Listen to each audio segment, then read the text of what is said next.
Look at that. He's making me cry. You're listening to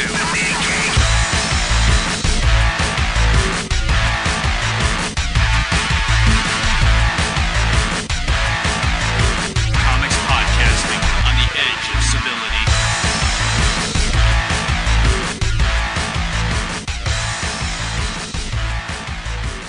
So, what's up, Mahomes? I have no idea how to respond to that. You tell me what the fuck is up, yo? You started to go straight, and then you went like Sicilian gangster. I'm very freaked out right now. Like, are you having a seizure? Do we need to call 911? No. I think I'm okay. Okay. You nut. I don't know what the I'm going old school Goomba. I'm just having fun, you fuck. No, you're not.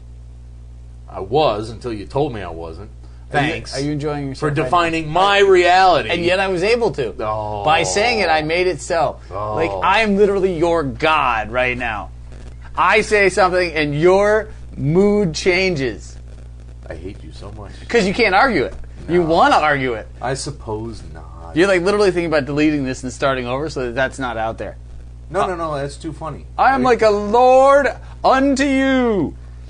All right, that may be excessive. Yeah, Lord unto me. No, you can't have that one. No, you can't. You're not getting. You don't get to take that from me. Yeah. Who's the Reverend here? Whose house is it, motherfucker? Oddly enough, yours. But really, I mean, I've never pulled that card on you. Oh, I see. I've never done to you what you've done to me. That's so true. I was telling somebody the story of the vomit doll. Oh, you the other day. ass. Why do you keep bringing that up? Oh, I hate you. Why do you do that to me? Kids, you know, TJ is going to be at the next Seattle Con, so if you'd like to know the story of the vomit doll. No, you just go ahead and tell them the story of the vomit doll now. No, save it, man. Get people to make an actual appearance. It'll take me 10 minutes to remember what in the hell they're talking about. I don't want to know that shit. Just ask him about why there was a toy in his pillow. Oh, no, don't do that. I'll remember and I will punch the messenger. Bastard of bastards. So this week's... Oh, wait. Who are we? We're TMG Cast. You remember who it is? Yes, TMG. Yes. That's all. You didn't even have to say anything. Yeah, you no, too much like glycerin. You wanted to. Too much. That is not accurate. What the hell is wrong with you? I'm still trying to figure it out. The Mean Geek. That's too easy. It can't be that. It is. Whatever the fuck. It's episode 220. And Tacos munch good. that is accurate. It is not the representative of Dude, the I would acronym. totally be on a taco podcast. You would. Yeah, that shit would be epic. Except the extent of what you'd have is tacos are crunchy. That's pretty much the extent of what I do here. A little more, but I see what you're saying. See? So, I am your main host, Adrian Tech Jedi Hunter. This ball of weirdness next to me is I am my round. co-host, the Reverend Mad Duck, Bill McGinnis. Quackity quackity. So, the thing is, the big controversy, just 2 days old at this point, is some nuthatch over at Bleeding Cool decided they were going to talk about people charging for signatures at cons. And of course, Neil Adams had to stick his lunatic nose into it all and say, of course they should charge. Everybody should charge. What the hell? This is a business. I'm Neil Adams and I'm a fucking lunatic. Well, I mean, Neil Adams charges like $35, $40. Yes. He charges a lot of fucking money for his sake. And Neil Adams is an amazing artist, but I don't have a problem with people charging to a degree. Yeah. I also don't have, like, people are different. What was it? Jerry Ordway charged $1 a book at the last show we were at. Yeah. Highly reasonable. In the past, I've seen Jerry Ordway give sketches away for free. So, like, that guy has earned the right to charge as far as I'm concerned. Sure. Although standing in that line while he's doing a sketch, that shit blows. And I'm like, you're not even getting paid for this. Holy crap, this line's going to be forever. It was. Can you draw Superman beating Batman with a giant stick while a cast of angels flies around it? That seems like a lot of work, miss. Shit's free, right? Yeah, no, like, oh my God! It's true, though, man. So, I don't have any problem, like, you don't, I can't really say, of course I have a problem because I don't want to pay for a signature. So, on one, but when it's charged, I can't argue it. Like, Chris Claremont didn't charge the first time. The first 2 times. Well, we don't know, because the first show we saw him out. He was eating lunch and we were freaked out. Yeah, that's We're like, true. that gotta be impossible, because we were living 20 years in the past. Yeah. The guy's alone with his sandwich. I'm like, okay, probably could have pulled that off. Well, it was a salad, but whatever. Either way. But now he charges $5 a We book. live for pedantry. Would I pay $5 for a Claremont book? Yes, if I didn't have any. Having some, like, no, I don't feel the need to keep bringing them and paying for it. Yeah. But Mike Zack, who I've seen at exactly one show, charged $5 a book, and I did too. And I think you did Right. 4 or 5. Yeah, I did 4. And you debated it. I was on the fence, but I mean, you made some good points in the fact that, 1, this guy does not show up to fucking shows. And 2, his body of work, while impressive to us, is not exactly consistent or current. So, if you're gonna get Mike, why are you shaking your head like that? I'm You're having a palsy seizure. victim. What the? That's distracting, dude. Hey, Michael, calm down, Mr. Fox. Ooh, Well, even mean. even he makes fun of himself. Mean. He does it to himself now. Well, because he can. Well, yeah. Anyway, so if you're going to want Mike Zack's signature, you better get it soon. Because if he's going to flat out retire, it will, in fact, be impossible. So, the material that I got is things like Cap, which I adore Captain America books, especially of the era, especially with him drawing it. Yep. So, that was worth $20 whole to me. Yeah, what you got a Cap, you got a Secret Wars. A couple Caps, a Secret Wars, and... Did you do the Spider-Man? I must have, yes. Yeah. Yep. How could I get away with that? Oh, it was hard because I brought a lot of stuff, and then with him charging, I had to kind of whittle it down. Like, all right, I'm going to go $10 because would I pay $5 for a signed Mike Zack book? Yes. Would I pay more? Probably. So let me do 2 of them because this was like the first stop of the show, and I ended up going with a Shang-Chi Master of Kung Fu because I'm me, and then I had Cap, I had quite a bit. I had one of the Punishers, but I had a Secret Wars 8 with the black costume, and I'm like, I'm just getting this signed for value. Like, this book has no meaning to me. So I got the Spider-Man Kraven's Last Hunt signed, was the other one. And see, that's a tough gig, too. And what people have been talking about a lot are you signing this to get sold? And are you holding up and being discourteous to other people in line while you bring a stack of 30 copies of fucking Harley Quinn 1? Right. And so Palmiotti and Connor have decided, you know what? 10 books. Go fuck yourself. We're only going to sign 3 copies of any one book. That's valid. I find that completely reasonable. Yeah, I don't have a problem with it. And then you look at people like If you want Roy Thomas. I'll get back in line. Roy I don't Thomas care. wanted money for charity for signatures. Yeah, for Hero. Yeah. Like, how are you like, well, that's fucked up? No, it's not. No, that's very reasonable. Particularly, the guy came out of retirement for the show. Yeah. Like, the guy doesn't do a ton. Like, you pay that man. Like, if they want to sell wares, but most of them don't. And let's be honest, the amount of books that I bring that I'm hoping to get signed, I can't buy art books from everybody at those tables. Yeah. And nor would I. $30 art books, I'm going to buy at most 1 or 2 people that I really like. Right. I have a couple of Mignolas. We'll both get a Francavilla as soon as that dude does one. Uh-huh. Those, I'm in. the guys that we really like. If Simpson had something like that, we'd buy that. But I'm not necessarily going to buy their version of a graphic I already own or have the issues of because that's what they're selling at the table. Like, Phil Folio was there. He's like, oh, you should buy this $30 hardcover. I'm like, that's not going to happen, dude. No. Just sign the book. I'm sorry. If you had something reasonable that I didn't own, then maybe. But no, I'm not rebuying something for crazy money. No, that's... if somebody really adores Phil Folio and they want to contribute, I'm not going to stop them. But I'm not rebuying anything. Right. As much as I like Brian Glass, I've got everything he's got. Not doing it twice. I'm not rebuying single issues just to get them signed. I mean, Right. It's just ridiculous. But I mean, and he gives you a value add anyway. He does a little sketch in everything he does in every trade he signs. He gives you a little sketch for $20. I don't think I have his signature on anything. Huh? I don't think I have his signature on anything. Ooh, you better get some trades for next time we go to New York Special. Then. Yeah, I have the one, the first one. I'll have to pick something up. But yeah, it is something. It's always like, oh damn, they're charging. And then other people like Mike Golden, if you buy a print, he signs stuff for you. And I can understand that, but at the same time, like as a fan, like you're hoping to just like people you appreciate. But we're coming as fans. You have so many people that are coming as merchants, and they're and that makes it rough.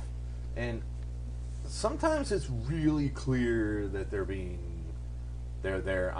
I'm going to make money off of your effort for this signature. Right. I've never it's brought a 4-second signature, and that's not a lot of actual labor, but still, you're sucking up time that other, and I hate to use the phrase real fans, because this guy's selling stuff. He may very well, I'll suck Humberto Ramos off for a signature. He might be that big a fan. Yeah, but you never know. He's still holding me up. And I'm not looking to make any dough off the guy. There's a level of consideration, and I honestly believe that most of us know when we're being polite and know when we're overstepping our bounds. Oh, sure. But nerddom is definitely a little different. Like, I have the most books I've ever brought to get signed are like 6 or 7. That was like Simonson or Mignola, somebody that literally, like, I'd pass out talking to. Not figuratively, by the way. There's a literal chance that I could pass out talking to Mike Mignola. I handed him his pen cap and almost had a heart attack. It's all very true. Oh, God, that was so embarrassing. But, even then, like, you've brought more books than I'd feel comfortable bringing. Yeah, as a fan. I only do that to people that are super rare. You know? I don't bring... Well, it depends. I don't bring music 10 things. He's at everything. You fluctuate. It depends on the show, and like you had your nephews with you, so you had more who could carry, and you could theoretically break them up if you needed to. So you had a different outlook on it. Yeah. Because you could, if they're like, oh, I'm only signing this many, like here. Well, so you had other options. You're right. I gave her like a dozen fucking. Yeah, books. Exactly. Because you never fucking see her. So right. the next time. But you're not selling any of those. She might retire by the time I get another book done. The only way you're getting rid of one of those is if I buy one and you're like, hey, can I trade you for a signed Jan Dorsima? Yeah. Maybe you'd They're be not like, going anywhere. I think I got her on a Jam book and like 1 or 2 others. I love Jam books. So, I think we've covered as far as we can go. We're pro charging to degrees, but we don't actually like it because it costs us money. Oh, and the motherfucker that wants to give me a sprained ankle with his 4 fucking short boxes on a luggage rack that he's dragging around the con. That doesn't bother me in the slightest. Next time motherfucker trips me on one and I'm going to spit on those boxes. I never have a problem with that. I never have a problem. If they keep it out of my fucking way, I don't have a problem with it. The longest line I've ever been in, other than Ordway sketching that one time, which was like I literally gave up. I'm like, oh my God, it's so awesome you're doing this, but I have shit to do. The only line I ever quit, but nothing outside of that. Nothing's been longer than Howard Chaykin talking to people. Do you remember that? You gave up in disgust. You're I can't stand here anymore, dude. I had stuff to do. Like, sure, everybody loved it, and you got your Monarch Starstalker done. But dude, he signed the dumbest shit that I brought. He literally looked at me. He's like, "This is the most random crap." And that's why you bring it. That kind of interaction with the guys. Dude, we're all hoping for the Bagley. I've killed you on the weirdness. You've got me on a couple, but the Bagley signing... Because you own all the weirdness. That hurts, but true. What was it, Night Mask I made him sign? Or yes, something? You did. You did. And you're like, why is he enjoying this? And then he's like, you're too young to have bought these originally, and you hated me for the rest of the day. Like, fuck you and Mark Bagley thinking that you're not an asshole. You don't know. He's never driven in a car with you. Poking people with pencils. I get very nervous when I see a pencil in your hand.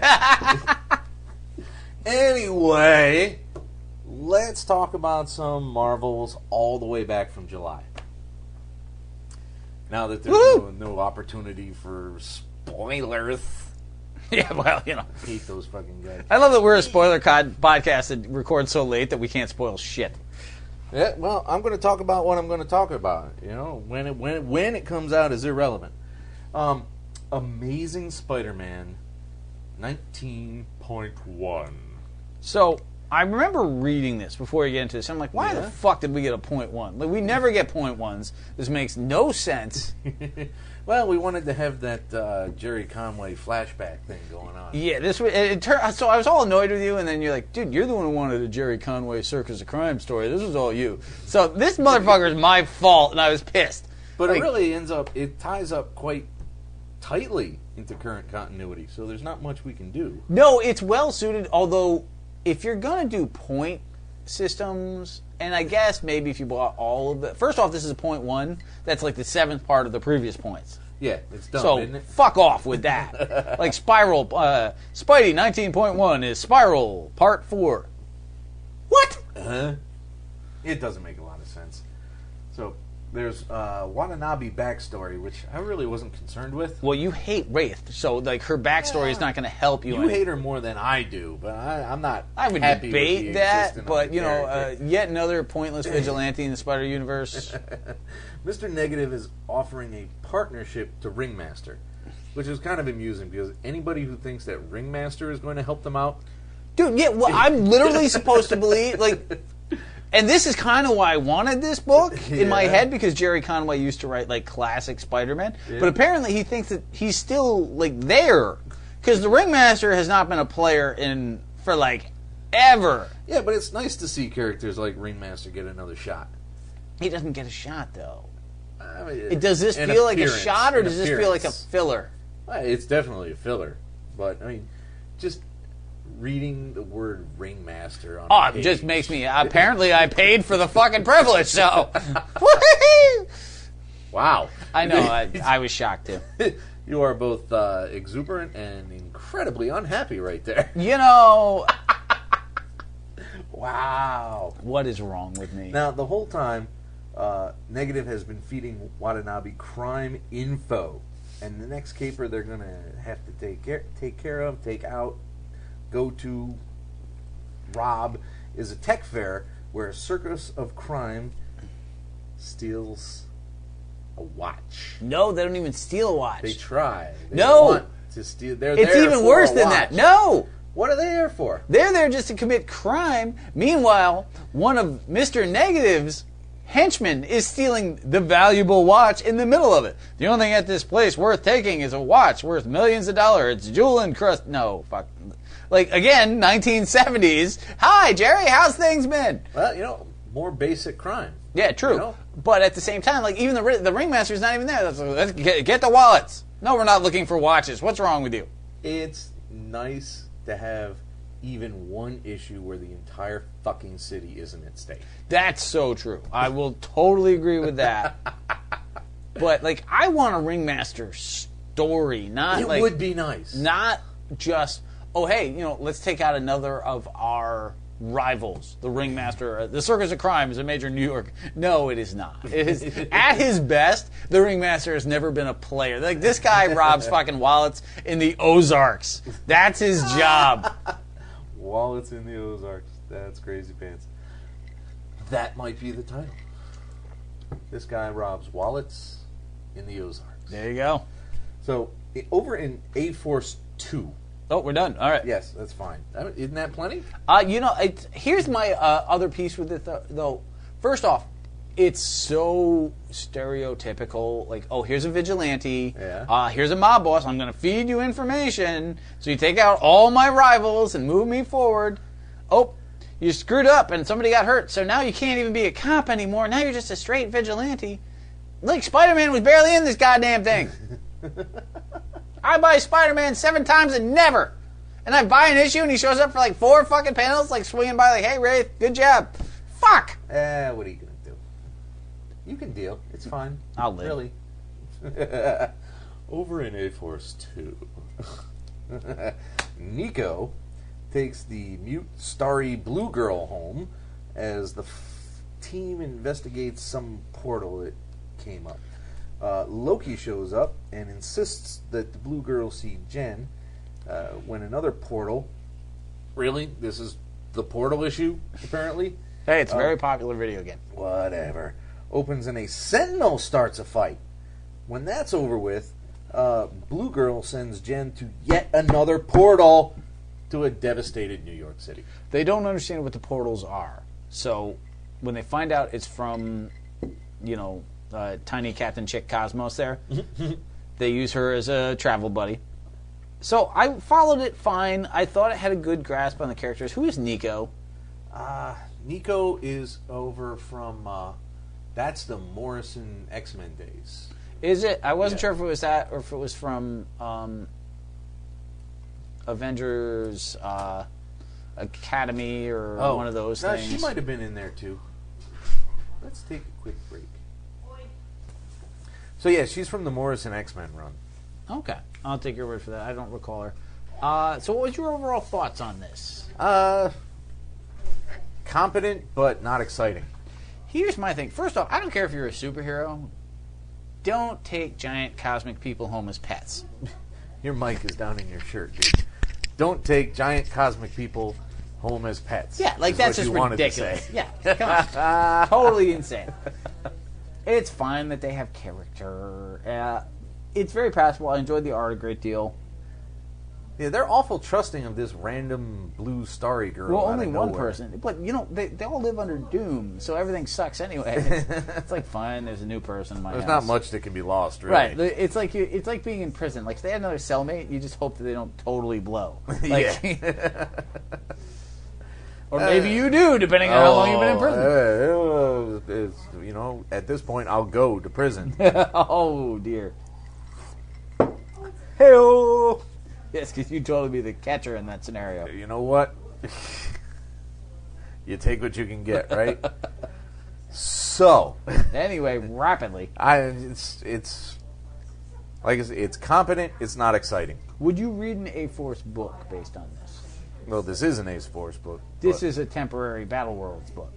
Yeah, but we don't even know for how long. But that's my point. Would you read like a regular series based on this? No, not from what we got so far. But it's only 2 issues. That's the point. Like, it's a valid question. I feel because I don't understand the point of these things, but also like if you're not going to put that out there, it's like as much as I'm enjoying the Phantom Ace one, like what the hell is the point of that thing? There is no point. Some books don't need a point. I mean, that's a standalone adventure. It doesn't have anything to do with anything else. They're not crossing over anywhere. There's been no Thor Corps. There's been no... I mean, that book's coming. What are we worried about? Fair enough. But no, at this point, with 2 issues in, the way it's going, I would not bother. I would give up by 6. Sorry, kids. If you dig it, that's on you. I don't care. I'm not going to convince you against it, but you're not convincing me for it. That's all there is to that. So, boom. Similar book, Runaways 2. The final exams are here, and they're a killer. No, really. No, you didn't. You didn't pull a wool over our eyes with this not being actually lethal. It was so obvious and clear that it was going to be real. Well, here's the thing. I always thought... I actually was fooled in a weird way. Really? Yeah, because I always thought, like, the finals were going to... Like, everything they were saying presented them as being lethal. Yeah. And then suddenly they're fighting laser entities or what, some kind of bizarro holograms. Virtual... But it turns out the virtual avatars of the guy are killed anyway. So you're really doing some freaky Ender's Game shit up right, in that motherfucker. But my point is, like, the way the first issue was, like, they screwed themselves because the first issue I was totally thinking, okay, people are going to get killed, and then suddenly they're attacking virtual things. I'm like, oh, this is like a practice before that. Yeah. But it always, the understanding was always people are going to die. Like, shit's not going to go up. At no point was I thinking, oh, they're going to get tapped and they won't be heroes anymore. No. Everything I read in the first issue was like dead. And then, so they did fool me, but only because they fooled me badly, I guess. I don't even know how to say it. They presented what was going to happen. Or badly? They presented what was going to happen, Yeah. and they did something different that led to it. Yeah. Which I guess is creative, but I can't imagine they meant it to go that way. The mechanism sometimes is as important as the concept, but I was not impressed here. So, obviously, Jubilee is the lead character in this because it's her best friend that dies tragically. Uh-huh. Pixie buys it for those of you who are worried about spoilers in a book that doesn't even really exist. Somebody named Pixie dies. Deal with it. And they also, like, the other thing that confused me is you have the team established, and then they show that random dude with the goatee die, at which point one of the characters is like, oh my god, we're getting slaughtered here. Show, figure something out. Yeah, no, they don't. But they're fighting virtual entities, so who the hell was that? He wasn't on the team. I don't remember. No, because he's not there. It's just they threw a random person in and killed it because like we can't kill any of the major characters. Of course they can. And then everybody's bringing a sidekick along, and Cloak and Dagger having their usual he said, she didn't do fucking pain in the ass. Yeah, a bunch of teen angst bullshit up in there. The original Not Runaways, a book for a 40-year-old. Yeah, the original Runaways was a great book. This doesn't match it. no, and you know what? It's not about age because Miss Marvel is aimed at the same audience, and that book's amazing. This is not. Well, okay, I'm going to leave it at that because my thoughts on where the line between all ages and teen and younger are all blurred and weird. You are a little complicated with that stuff. But you know what? You can't make a book to one audience. You make a good book. Yeah. That's the goal. If you want to make sure that you make a good book that doesn't go past a certain line, more power to you. Sure. But if you aim a book at 2-year-olds, if you aim a book at 6-year-olds, or, hey, and I'm talking to you, Jim Ballin, if you aim a book at 40-year-olds... Jim Ballin. There's your title. And I'm looking at you, Jim Ballin. It's never a good idea. You do the best quality you can do. And this is not quality. Nah, so we're going to talk about Spider-Woman 9 then. Dude, I love this. I'm going to find this issue. This is a good fucking book, man. This is the best Porcupine in years. Jess, Ben Urich, and Porcupine head out on a cross-country road trip, fighting crime every day. Truckers, Atlantean serial teen killers, arms-dealing street racers, and some cowboy jerk taking over an entire city. And not only is it an entire city, it's one that's close to your heart, Dodge City. Nice. No, it was awesome. It was a great issue. It was so much fun. This book totally turned around for me. Like, I enjoyed the last storyline, but her attitude in this, like, if this is where they were going with the character, okay, I'm fine with that now. Yeah. Because this was fun. And, you know, her traveling, like, I'm a hero. I'm not going to travel in a crappy car. Love that. loved the Porcupine as the worst sidekick ever. It totally suited her character. Master Pandemonium coming back from old school West Coast Avengers. Master P, as he was called in this. Master P! Yeah, just awesome. And I'm sitting there at the end, I'm trying, like, is this a new villain? Is this for a moment, I'm like, is this a third this month Ringmaster appearance? Is this freaking Mastermind? Like, you know, randoms. You just didn't know. Well, because another guy with a long mustache who clouds minds. Huh? Yeah, it's difficult to tell them apart after a while. The differential was challenging. No, but if you want a fun book, if you want something to fill your time, go grab Spider-Woman 9. It's a couple months old. It'll be on the shelf still. You'll be fine. You'll enjoy it. Honestly, like, the whole... and I've been iffy on Spider-Woman. Yeah. The first start with Greg Land was all wrapped in one storyline, so, you know, yeah, fair point. And I didn't feel they necessarily mastered the character as well as I would have liked. Okay. But in this issue, I felt like her being a slightly annoyed superhero worked so... Like, her not whining about her life every fucking 4 seconds. That might be useful. That was helpful. And her being annoyed at somebody else played much better. Yeah. And I think you'll agree with... And you've been enjoying the book more than I have. Yeah. But I think it played to her strengths and her weaknesses, and the team of her, Ben figuring stuff out, and the porcupine, hitting on girls. Like, awesome. Well, his wife left him and ran off and tried to, force him to rob banks. So, like, he's pretty single. Why not? At that point, And you gotta have a good time. Is there ever been a character we can relate to more than the porcupine in this issue? No, this is like a lot of how we'd end up if we tried to put on a super suit. Yep. Especially you. Cause believe me, if Commodore wife ended up poor, she'd be like, "You go steal." Yeah. No, done and done. I'm not supposed to do that. You're supposed to take care of me. You go steal. They'd be like, "But babe, just go steal." In Uncanny 35, the kids kind of strike out on their own. I feel my idea, before we get into your plot line, my idea with the Dazzler-led team under S.H.I.E.L.D. would have been better than being complete fuck-ups. Probably. I think so. But it didn't happen, so go ahead. So, they're intervening as yet another new young mutant is revealed, and her abusive father,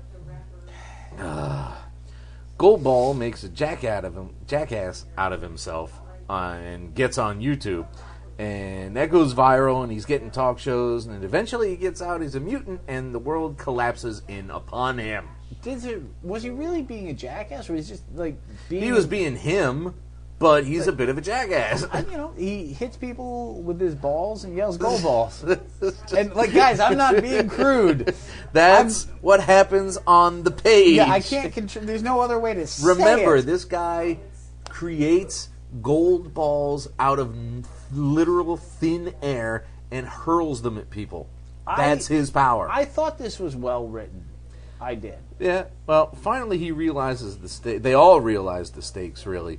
And once Goldball's severely injured, and they finally realize and it, the and the kids kids go berserk. seek help from Storm at the mansion, which is what they should have done in the first place. How would they know? Like, they were recruited by the guy who was opposed to them. Why would you go to them first? I don't have a problem with that. I thought because all everyone the knows the X-Men is where you go as a persecuted mutant. Everybody knows that. You know what? They've changed that so many times. Like, it's been closed, it's been blown up, it's been secret. Well, they might not have known precisely where to go, but finding Storm and the others would have been what to do. But they were also opposed to those people. It's like it's closer to the Hellions showing up like, "Hey, train me." I tried to kill you last week. Let's not hold that against me. Well, that happens in X books, and you know it. But they don't know that. They are younger. It was years ago. Right, this is a smart character writing. They went off on their own. I thought everything was well done. I thought they developed the characters pretty well. Although, once again, where are all the other females? Like, you had the three cuckoos. I don't know. Where did they run off to? Yeah, exactly. Like, weren't there like 4 more people on this fucking team? Yeah, there were 3 cuckoos and a couple others.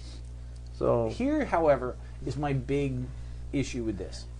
Is once again, and this was bad writing, and I apologize because you know my feelings on Bendis. Yeah. If they're gonna be the flavor of the month when the world hates mutants, that doesn't work.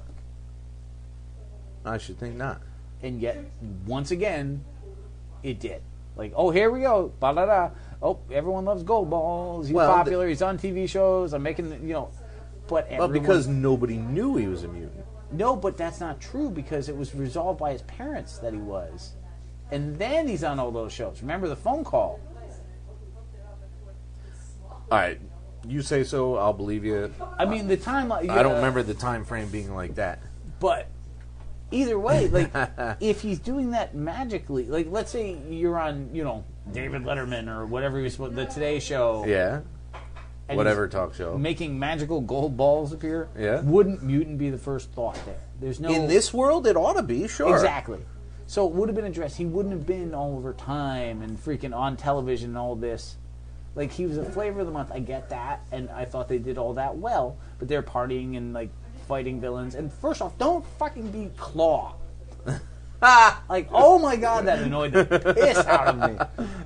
Claw hasn't been seen as a true villainous force in several decades. I live in the 70s. I made that very clear. Cuttlefish. Bat. Like Terrifying. So, I just felt like if you're constantly pushing this anti-mutant crap that happens non-stop, Yeah. then They always this didn't have. work. No, The storyline It worked worked out as a kinda weird. whole, Yeah. but it didn't work within the larger structure you've been pushing for all the other issues. Yeah. All right, I'm with you.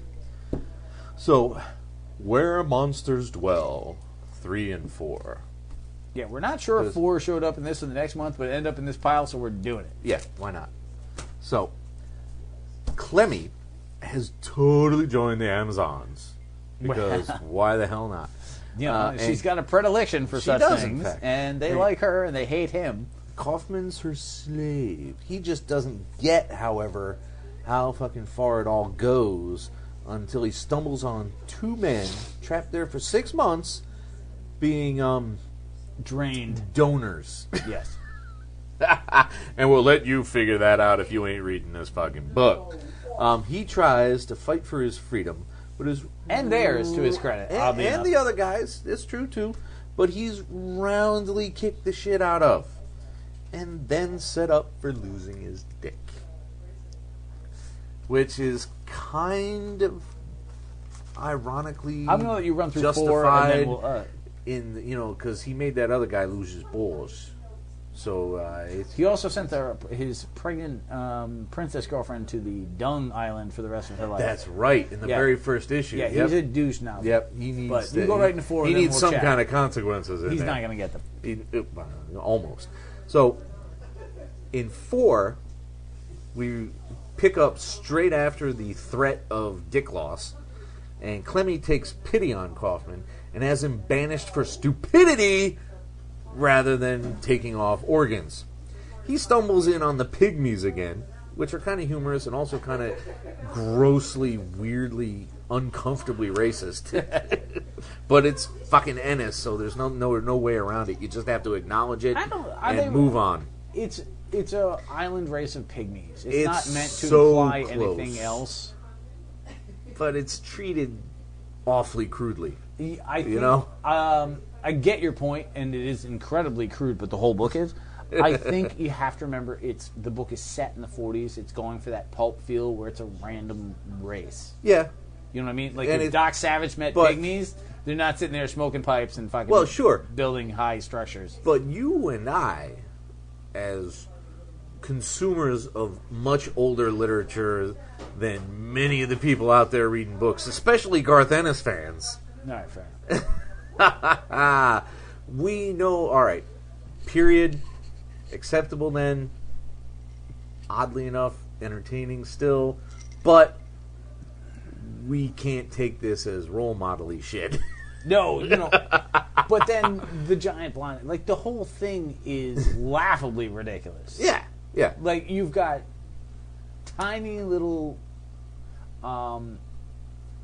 islander pygmies on the same world as incredibly tall, hot, blonde Amazons. Which just doesn't work. Right, like One you- of them's imported.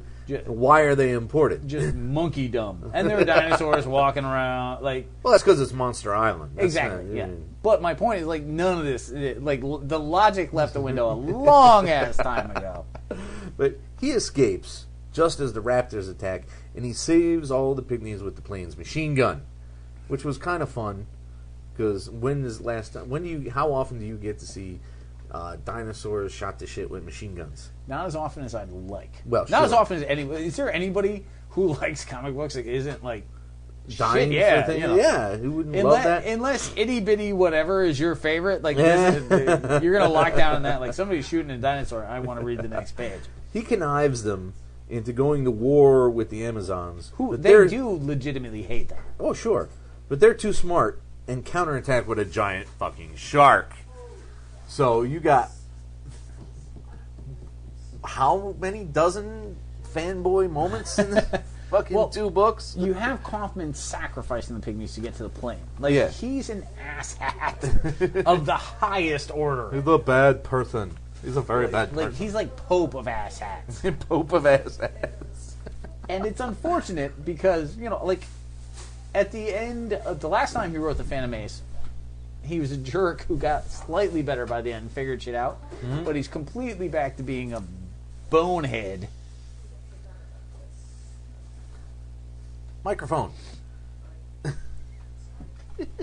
So the fact of the matter is, Cut that out.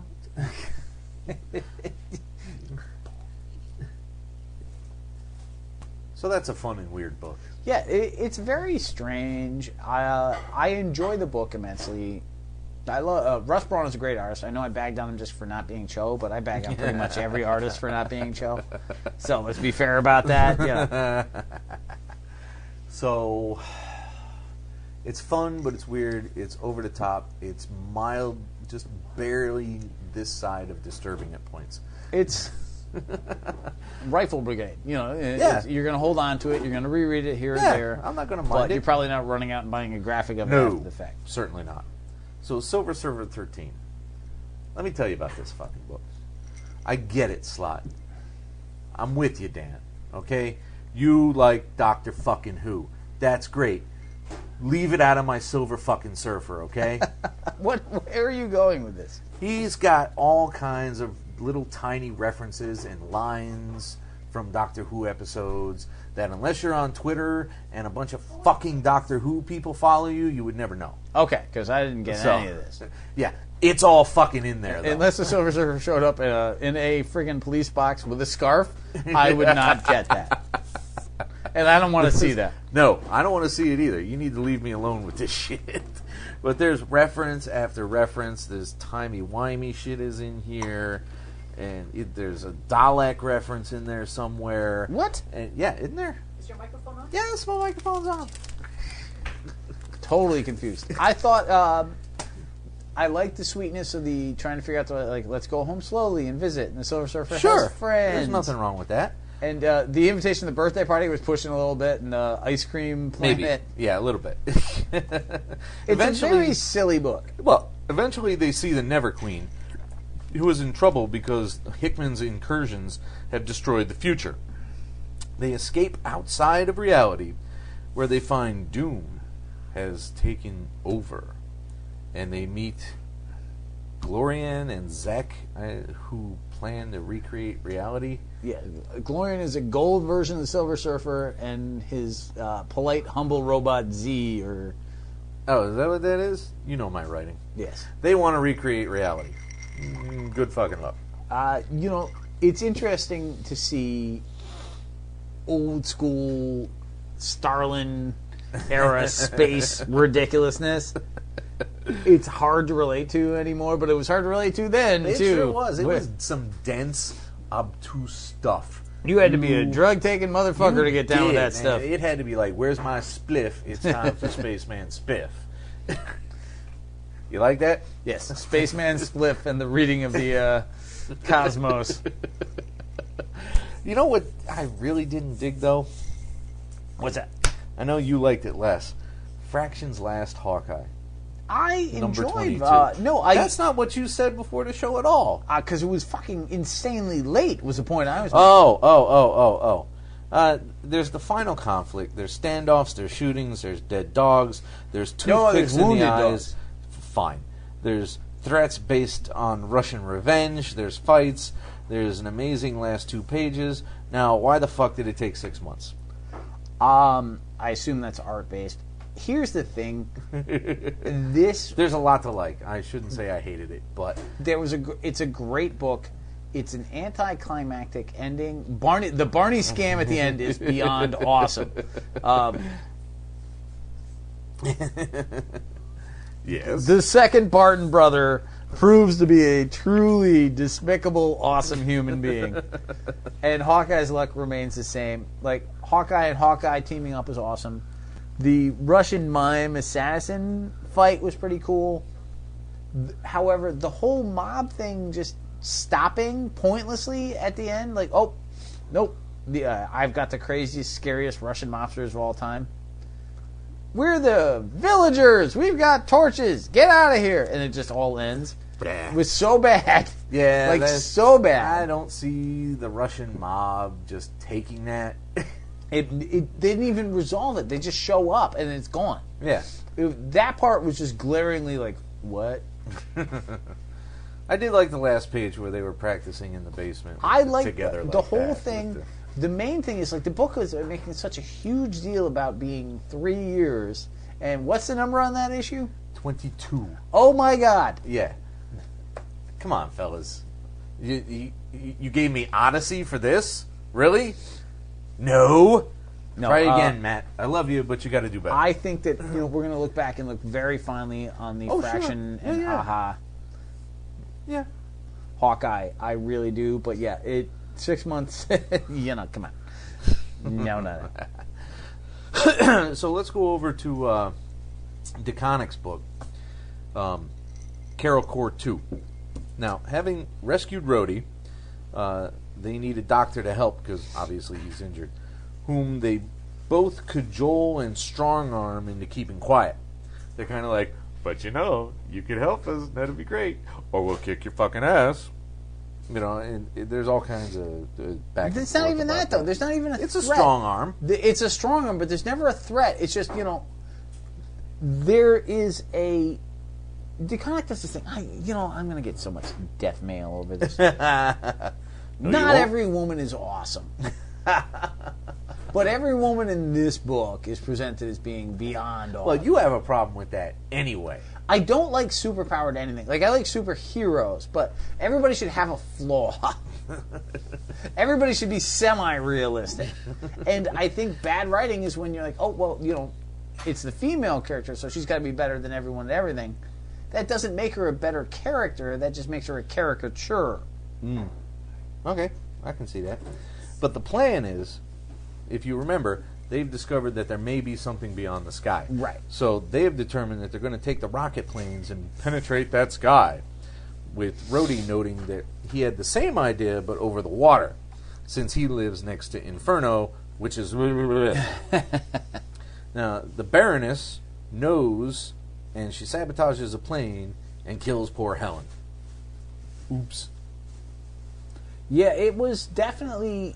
it's a solid thing. I was really enjoying the Captain Marvel book. I got no feelings about Captain Marvel and the Carol Corps. Like, at no point I'm like, dang, this is really carrying that on.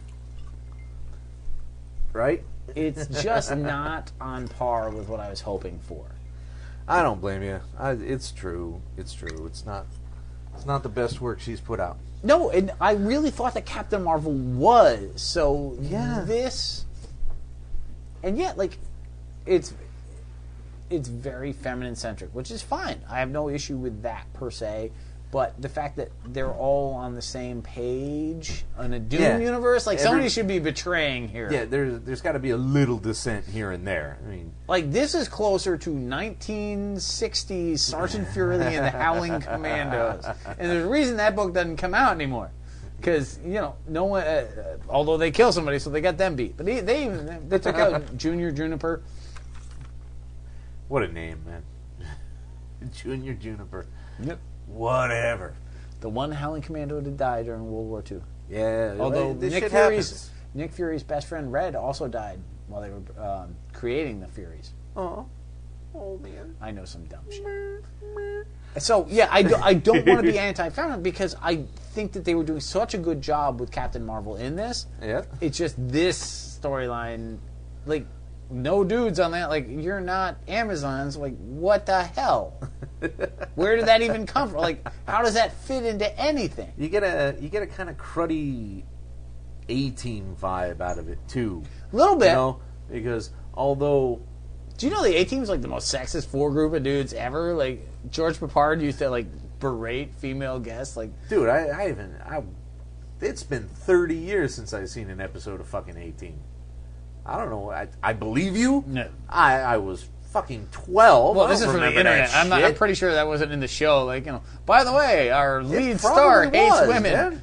It might have been. If we rewatch an episode now, it'd be like, hey, what the hell are you saying, man? That's very possible. I can't Of recall course, the last time. Benedict Arnold, or whatever the fuck his name is. Dirk Benedict.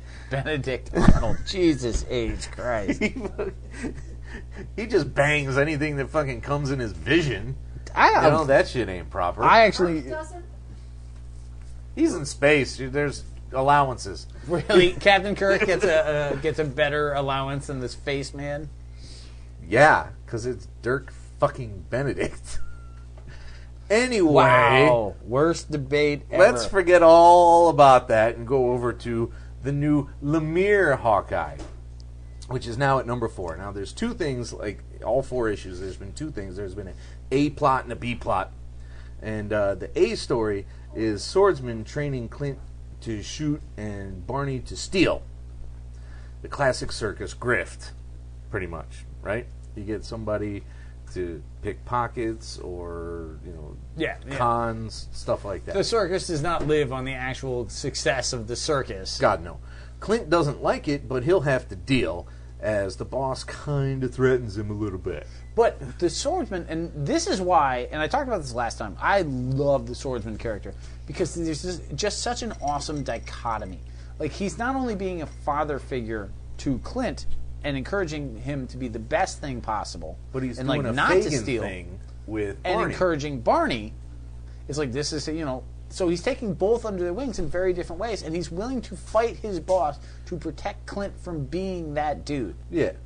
Like, and so there's a depth of writing to that. It's a weird little pseudo-sacrifice there. Right. We'll give up Barn to crime so that we can have Clint be good.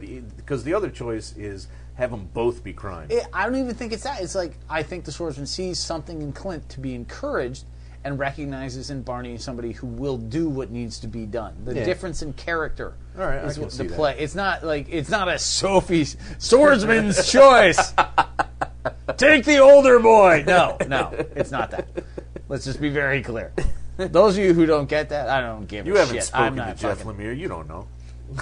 But I think it's honestly like he's recognizing greatness in one and reality in the other, and he's encouraging both. All right, I can see that. I can see that. Which makes the swordsman not only better written in this than in anything ever, but beyond awesome.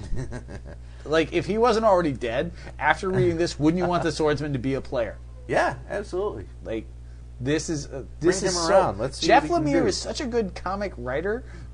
Like, it's ridiculous. Everything he touches, I'm like, I don't even want to read this crap. That's kind of good. So, over in the B plot, the mutate kids are still hanging around at Kate and Clint's when Hydra shows up. And they fight till the kids jump in with an explosion. I have to say, like, Hydra's awful. Like, they're a terrible villain group. I'm kind of getting sick of Hydra. I don't have a problem with Hydra that way. My thing is, even Hydra knows better than to knock on the door and kick it in with a group of guys. Yeah. Like, that's the worst plan. That's like Ever. AIM level incompetence right Dude, there. AIM knows better. Like, come on, never in comics have I ever seen let's knock and then attack when they open the door. Yeah, that's terrible. Nobody does that. I mean, that's just... Hardy Boys villains have better plans. Scooby-Doo has shit wired out better than that. Too true. So, it's a good book. I'm going to keep reading it. Oh, it's so good. Like, I cannot believe the Hawkeye fans we've become in the last couple of years. It's amazing, isn't it? But over in Future Imperfect 3... I don't give a fuck about this book. Yeah, I'm waning on it page by page. Ruby and her insurgents have found a way into the palace Not even her insurgents. and into a trap.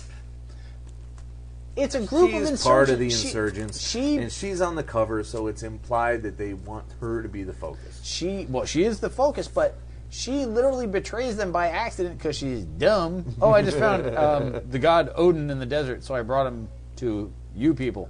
Right? And he kills a bunch of them, takes more, and he's co-opted Ross the Thing, which I totally didn't understand. I thought that was the actual thing last time. Yeah, so did I. I was so confused. I'm like, wait, what? He was like, yes, no, I enjoy hot women and having my rock body, not rock hard body, my actual rock body rubbed down. So yeah, I'll totally team up because Creepy. the Hulk wants to leave and he wants us to take over, so we have to help him leave because helping the Hulk take over for Doom makes sense to no one ever. You know, it's hard to say. The Maestro may or may not be a better leader than Doom. At least the Maestro doesn't have some bizarro delusions of actually deserving godhood. He just wants to be in charge. Yeah, but Doom has history of running things successfully. He has successfully run one fucking country. Yeah, well, and you're going to pull out Emperor Doom. no, I'm going to pull out the Maestro has a history of killing anybody who disagrees with him. Not Hulk, mind you. The Maestro history is slaughter. Which, I mean, it may or may not be more honest than I deserve to be a god. I think you're looking at a Russian thing here. It's like, let's get rid of the czars with Stalin. And you're rooting for Stalin in this scenario. I hope you recognize this fact. Like, put a mustache on him. He's got one. And a bad hat. And he's a big green Stalin here. Well, Disagree with me, and I fucking eat you. There's no debates. this is what we're handed. We're handed Stalin and the czars. But the czars didn't slaughter everybody. They sucked. And they deserve to get overthrown. But when you replace them with Stalin, you got to figure the guys afterwards are like, fuck. Oh, man. Like, there wasn't anybody else? There were plenty else, but just not this time around. Well, you know, Trotsky would end up with an axe in his head in Mexico. Or yeah, an ice pretty pick. much. Ice pick. Ice pick, yes. Ice axe, yes, because he was on Everest yes, in that's Mexico. great. Damn you. Stalin hired a Sherpa to murder But Trotsky. did you like the mechanical raptor? No. Oh. No. Oh. All right, we'll skip the mechanical raptor then. Dude, out of nowhere, like, what- they've been sneaking in the whole time, and somebody suddenly whistles, and a fucking 80-foot mechanical dinosaur runs in and starts chewing on people? It's pushing it a little bit. Little bit. Just a tad. Now, the thing. What do you think of him going and planning to use the destroyer to do all this? Love that. Yeah, that is good. Well, like, the one thing, like, Hulk versus Doom, already awesome. It's like, I can't take this Doom. What's the one thing I need is the Hulk to take Doom? Oh, the unstoppable Asgardian armor that fucks Thor up all the time. That must be my goal. Snoogans, you know, like fucking geode metal signs. I'm throwing up the horns. Yeah, dude, ridiculous. So, no, love that part of it. Want to see the next one because of that. Don't actually like the book. What can I tell you? What are you digging on? Are you digging this? I love this issue of This Squirrel close Girl. to good. This It is number irked me, 7. but yes, totally found this hysterical. Ratatosker is fomenting discord through NYC, messing with the database classes, diners, and more through the hypnosis of squirrels talking to people in their sleep. By the way, did you ever in a million bajillion years, as a guy who, when he was younger, and I know this about you, was totally into Norse mythology, Yeah. think that you would read 2 fucking comic books that have Ratasker as a character? Ratatosker. I'm not apologizing for getting that wrong. Not going to happen. I never believed that I would read books with the squirrel as the main fucking antagonist. I think... Never in my life. What this book has done is it has in a very short amount of time, and maybe they tried too hard in issues 1 and 2 to establish. Yeah. But it's embraced the zany at a level, like Koi Boy and Chipmunk Hunk And Bass Lass. yeah, and Squirrel Girl or Bass Lass. Yeah. I haven't seen her. Well, she was way back. Oh, okay. She was way back, and she was like one whole issue. All right. But she was there. But the whole thing is hysterical, and they do a great job. However, the 29 seconds it takes for Squirrel Girl to beat the entire Avengers team That might be pushing it a little bit. wanted to throttle the comic book. It is a comedy, so we have to give it some leeway in that regard. It took her an issue to beat Whiplash. It's Whiplash. It took her 29 seconds to beat the Avengers. But I thought they did a great... Well, they underestimated her, didn't they? well, so did Whiplash. Fine. Whatever. Have your No. little thing. I always have a thing, you know this. But no, I thought it's become a much funnier book, more consistently funny. Now, I know you liked the first couple because you like the character. Yeah. But would you agree with me that they're hitting on Oh, no, way it's, more it's cylinders highly now? improved now. Yeah, okay. Well, it was it was a legitimate question because you loved it from the beginning. So you're like, no, it was always good. Fuck you. It's not like I've never heard that before. Well, I mean, it started at humorous and enjoyable, and now it's edging close to awesome. And her human friend. Now you dumped it for the new one, or are you second guessing that?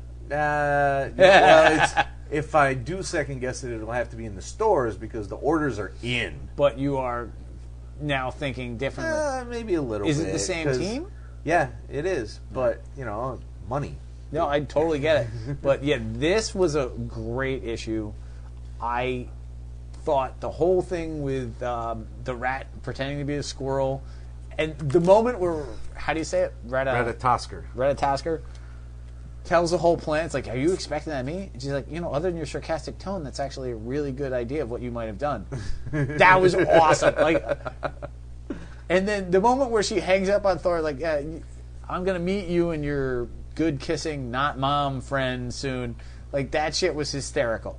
I enjoyed it. And it was good shit. Like, Thor trying to stop people from fighting over pancakes versus waffles. That shit's epic. I'm sorry. Good. It's good shit. No, it was a really good book, and it has gotten better bit by bit. Yep. And they do tiny little things really well. But this was the first one I'm like, this shit's just really funny. Let's finish this off super strong with all 3 Star Wars books. I know you have them in order, but I'd like to get the least fun one out of the way first. Go ahead and use Princess Leia 5 first. Well, I did that intentionally because I wanted to see if you immediately said... Oh, I knew what you were talking about. Well, yeah, but do you agree? You are less happy with Leia. Do you agree that Leia is books. nowhere as close to the other 2? See, you have to qualify shit like that because when you say it plainly like that, there's a unvoiced implication people can take that it's bad. And it's not by any stretch. It's not a bad book. It's however, you're going awesome level 1 versus awesome level 7. I don't know that I consider Leia awesome. But why don't you do your plot thing and then we'll talk. In this final issue, Leia is taken into custody by the Imperials, but it's a double cross, of course, as Yvonne, her kind of loyal, kind of irritated they're friends sidekick, and 10 Nub, which I just really, fellas, 9 Nub and 10 Nub, go fuck a doc, would you? Just shut up with the 10 Nub. As they assault Speaking the of half of the Imperials. ducks, like, buy them dinner first. Imperials pursue as Leia bitches out the traitor sister, and I'm convinced she's a traitor, so don't give me any more shit about the traitor sister. Leia doesn't bitch her out. Yeah, she does. We can find it if you want, but that's what happens. And gets a face full of resentment. Unable to run, they fight, and Leia, noting they need to use equal force, only equal force, as they're the civilized ones. They're from Alderaan. They can't get like fucking Rick Grimes and start ripping people apart. If they need to kill, then they have to kill clean. And then call it even and win the fucking fight. They get back up from the half Alderaanian forces and get away. There's great speeches and there's lots of emotion, and I enjoyed the shit out of it. It's the speech is by far the best part. And go ahead and look, and you'll see I'm right. You're always right. Not always, but enough to be enjoyable. The speech was the best part, and the fact that R2-D2, the world's smartest robot, fired it to the right person at the right time. It is a solid book. Dodson does a great job. It comes together too easily almost for me, I guess. They only had 5 issues and to work I with. agree with that. It just, compared to the depth of the other 2, and what I'm about to get into... Yeah, but they're completely open-ended. You got to give them a little more leeway on this. I'll give you that, but at the same time, even saying that, you're talking about one is a single issue, like filler issue, Yeah. and in one issue it's strong. Like, I can't say I dislike it because I don't. It's nowhere near as strong as the other 2. And with a team like Wade and Donson, you expect like a home run, and I got like a double. They didn't strike out. That's a baseball thing, right? Fuck you. We were in the bar, and you were paying close attention to baseball, and I was freaked the fuck out. I was doing that to make you happy. We were in a bar. I was already happy. Also, there was 7 screens, and the same game was on all of them. Yeah, but they kept playing that. So it was either stare burger, at you, stare at the waitress, Which or you stare did. at the TV. They kept playing that burger. I only commercial had so many choices. that you totally enjoyed. And I didn't want to get kicked out. Anyway. So It's enjoyable. It's not up to standard. I would read another one if they do another Leia miniseries. The bringing the Alderaans together, and then her putting her best friend like, "You'll be a good princess. Make sure they vote for you. I'm out of here. Back to the rebellion." What? I think the other thing is like, it was very similar to Sinestro gathering the Corrigarians. And again, well, I mean, not a finite thing, but the death, like, you know, people like, I don't know if I want to. technically this came first. Yeah, true. Well, not the gathering part. Yeah. Because technically, they're not. Star Wars is not running concurrently in our quote-unquote universe as Sinestro. These are stories that happen. Oh, Yeah, oh you my see what I'm God, saying? you motherfucker! Go ahead and say it. You earned it. They're Go ahead. happening, and it goes far, long, long ago. Anyway, I totally fell for that. But I think everything came together too smoothly. Like, one of the cool things about the Star Wars universe so far is that it hasn't been simplistic. Yeah. And But this, 5 issues is tough. you're not wrong, but everyone, like, and you did have that one racist character, and so that was a slight curve. Yeah. But then it curved right back. Like, it was the equivalent of. He was like, woo! It was a Star Trek character. Like, it was an hour episode. Like, I'm only going to think this way. But what about logic? I'm going to change my mind. You can't see me. I'm literally just making a triangle with my hand because it went right back. It's true. So It's true. I'm not gonna I just say that that's not accurate. And in 5 issues, I feel like Mark Waid can do a lot more depth than that. Yeah, I mean, well, look what he did with Kingdom Come in 4.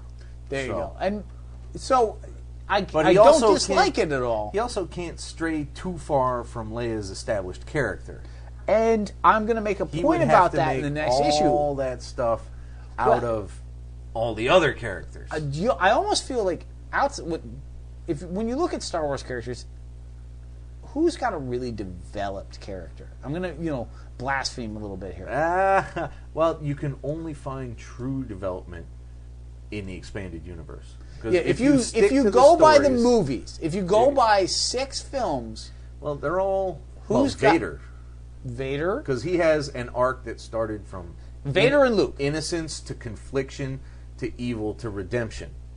Vader, Luke, and I think you can make an argument for Han Solo. Yeah. Leia goes almost nowhere. Exactly. So you do have a lot of area to play with. So I'm going to disagree with you slightly. And obviously Lando, like you've got, and Chewbacca even, like Lando you've got a ton of room. Chewbacca you've literally got, I'm a furry monster. Do what you want. Like, he's a Muppet. Like, you can do fucking anything with that. Chewbacca versus Sweetums in a pit fight. Oh my God! We need to see that. Somebody's got to write that shit. You know what? We're going to put that on Super Macho Jedi Night. We got to find a Sweetum. We got to find a Sweetum figure. I don't care how big it is. I will build the sets. Yeah, because you got the big Chewbaccas now, so you Yes, can totally make that yes. happen. Oh, God, we needed Sweetums. Holy Oh shit. boy! But you know I'm right. Like, I do. Leia has more depth. And like, I felt the But one room issue... room for depth. Right. Sorry, you're absolutely correct in that. Room for depth. And I felt the one issue of that Star Wars Dark Horse book that I adored. Oh yeah, the Rebel Heist. Did more playing with the Princess Adventurer character than 5 issues of this. But they were reaching. They were like, we're going to show exactly what we can do with these characters because it's our last shot at them. That book was It was awesome. a And if great you book. haven't read that, that's a huge Go Star get Wars that find. shit. Rebel Heist, for all as ridiculously dumb as it sounds, great. But it did more than one. Like, to argue your point about they only had 5 issues, I thought them dealing with the diplomat and the adventurer side of her character did more than 5 issues of this. Right. No, you're right on. Let's move over to Star Wars 7 because we spent 20 minutes on one fucking issue here. Hey, it's what I do. Now, like you said, this is a filler issue. It's a little break from the main plot line to showcase Obi-Wan's lost 20 years watching over Luke. And apparently it's going to be a consistent thing. Like Tales of Obi-Wan will show up here or there. Which is fine. Love because it. I like Obi-Wan. All about it. And, you know... Starman did a similar thing with Shade. That like is a single issue very things. long period for him to sit around, as Douglas Reynolds said, playing Hoopajou with the wind. So, go through your plot. The big beats of which are going up against Jabba's water tax collectors, finding and defending a lost Luke, who is eager to join the collectors, by the way, because he wants some adventure and he doesn't know that they're actually bad, or he doesn't care that they're actually bad, which just, again, shows how far Luke has to travel in his character arc. He takes them out Jedi ninja style, and he's very disappointed in himself, as he knows he needs to stay hidden. Well, he's not. Luke's trying to steal water back. That's why he's there.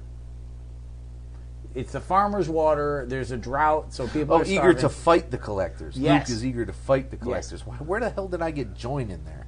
That That doesn't look, even with my handwriting, that does not look like fucking join. Hey, Anyway, these things happen. Luke is trying to be all adventure man. I thought they did a ridiculously good job in this issue of something that was next to impossible for me to understand. And I still don't entirely get it. Which is, here you have a heroic Jedi character Right? who just stops helping people Yeah. for 60 fucking years or 40 years 20. or half.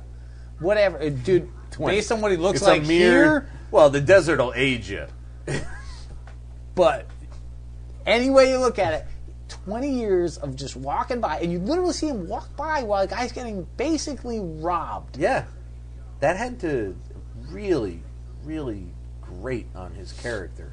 So, and in the movies, it's not something you think about. No, because there's the rest of the plot is moving at such a breakneck pace. But You don't have time to think Right. about But it. when you go back and look at those kind of things, it totally becomes like, what? Dude, you're a Jedi. Yeah. Like, you've been a hobo, like, fucking, panning for robots out in the desert. Like, oh, what? Because the guy does nothing. He just puts a freaking net out in the river. No robots came in today. Go back and fucking be a hobo again. Like, come on! It's a good question. What did he do all those years? Yeah, and How with did he make Jabba a the living? Hutt on that planet, and the Hutt's running things, and the amount of bounty hunters, and the friggin' The hive of scum and villainy. dude, dewbacks. Like you know, somewhere on that damn planet, one fucking liberal hippie ass Jedi hopeful is sitting there going like, "Dewback freedom." What's that got to do with Obi-Wan? You think he'd join in? Something. You think somewhere in there he'd be like, "No, that's the cause I'm going." No, he just sits there and hides so he can keep an eye on the kid. And I thought this issue just nailed that mindset. And the fact that he recognizes, because of the heroism of Luke, that he can't do nothing either. Right. So he's going to have to be, like, this turns Obi-Wan into the motherfucking Batman. Am I wrong? I don't know if it goes quite that far. Fine, the Shadow. There you go. Fine. All right, I'm with the Shadow. We never met Obi-Wan's parents. We don't know if they're dead. Oh my God. I'm going to glass you. No, you're not. Ridiculous. There's still booze in the glass. You're not doing a damn thing. You're so safe right now. So goddamn good. I love this book. It's amazing. Jason Aaron is fucking killing every single page. Ugh. Anyway, one last one, and we'll call this episode done. Darth Vader 7. So, Vader, Aphra, and the droids survey the Lars homestead. And, oddly enough, they find absolutely nothing useful. And they obliterate it. They're like, well, there's nothing here, and I don't even want to think about what happened here with my son and my half-family. So, fuck it. Burn it down. Destroy it. Glass it from orbit. Dude, they nail the moment where Vader's like, "Oh, clever Obi-Wan, hiding my son in the one place I never wanted to come back to." That's so goddamn good. And you can't tell me before you read that sentence you ever thought about that. Yeah, I've thought about it many times. What, that they hit him there intentionally because he doesn't want to go back to Tatooine? Yeah. That gets talked about a lot in Star Wars fandom. Well, you spend more time in What that do you realm mean? than I He do. never even changed his name, and he brought him back to his home planet, his pop's home planet, and his pop never thought to look there. That comes up a lot. Okay, I guess I can see that, but from my perspective as a human being, nailed And again. not a jackass Star Wars fan? My jackassness shows up elsewhere. Yeah, anyway, it certainly awesome. does. Ooh. Now, they leave, they take off, they go over to Santul, or whatever Santul. I don't know the pronunciation, it's disgusting. Vader and a squad show up, slaughtering the criminal overlord there. Dude, did you have a hard time taking Rhodian seriously? Oh, yeah. Like, I was What, supposed to you're an overlord of the criminal universe? Really, pal? It's so unfair, but Titule. Greedo has basically just made them the most inept looking. It's like, no, I'm a mob boss and I got heads everywhere. I'm like, come on! After confiscating the mob lord's dough, Vader reminds Sutha the Hutt that the Empire is, in fact, in charge. Dude, how much balls does a Hutt have? Like, so, Vader. Because it's hard for them to breathe. We would very much appreciate it. If you just kind of gave us the dough. Snack time. If you would share with us the root of the treasure. All right, wrap it up. But come on, like, of the two of us, you're way closer to being a Hutt than I am. Hey. Hey. But Shit ain't right. can you envision any scenario you'd be like, excuse me, Darth Vader, but tell me your treasure route, please, because I'd like to rob it. No. No, That's ridiculous. What kind of fucking balls the size of a Death Star do you have? and he's a slug. I don't want to think about giant slug balls, but damn, that dude's got them. Again on Santul, IG-90 and Bosk show up to collect Kirstenen, that Wookiee guy. Right, Remember and a him? couple other random bounty hunters Yeah, that probably aren't going to the go well. Wookiee MMA god. It was just Afra. For the guy who just got excited about the Wookiee Sweetums battle. Well, it works, don't Yeah. it? Afra, remember her, having been dismissed by Vader on the promise that she'll have Was work that in the Afra? future. I thought that was somebody Yeah. else. No, that was Oh, her. damn, that makes that way cooler. Yeah. She tips them to the money ship that just launched. Oops. We may have a double cross going on. I love everything about this book and this issue. My one thing is, the one flaw is when you're dealing with a property like this, is that Bosk is going to be okay. Yeah, and the rest of those terrorists, are terrorists. all gone. Yeah. Those bounty hunters are toast. So that's the one thing where you're like, dang, you don't want to know that. You know what I mean? Yeah, And there's no way yeah. around it. But it's such a small caveat in what's otherwise amazing. Karen Gillan can write Darth Vader till he's 2,000 years old. Like, I will cure cancer to keep Karen Gillan on fucking Darth Vader. I mean, I'm not going to put any effort into it, but, if it comes up quickly, I'll say something like, hey, we should cure cancer, like, right now. Okay. And I think that's a great place to leave the episode hang. Bless you fuckers! TMG anti-cancer since today. And away. The Mean Geek is recorded live at the Reverend Mad Duck's apartment whenever the hell we can get to it. Find us on Facebook, Stitcher, Twitter under @TheMeanerGeek. Subscribe to us through RSS. Or we can be located at our own site, www.themeangeek.com. And most importantly of all, you can find us as a proud member of the Comics Podcast Network. Email us directly at themeanergeek@gmail.com. Can I drink now? You may.